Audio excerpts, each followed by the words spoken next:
নমস্কার বন্ধুরা, কেমন আছেন সবাই? রামানন্দ রান্নাঘরে স্বাগত। আজকে নতুন রান্না নিয়ে চলে এসেছি। আজকে বানাবো হচ্ছে ঘুগনি।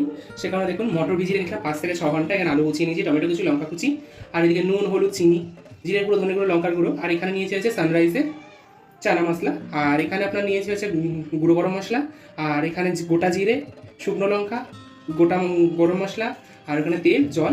এবার হচ্ছে চলুন পরবর্তী পর্যায়ে চলে যাবো।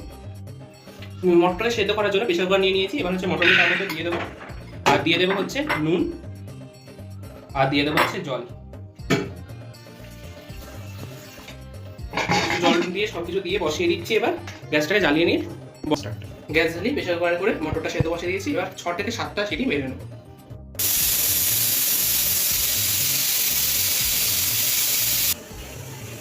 একে একে 7 নম্বর সিটিটাও মেরে নিলাম। এবার নামিয়ে নেব। মটরটা সেদ্ধ করে নিয়েছি, মটরটার মধ্যে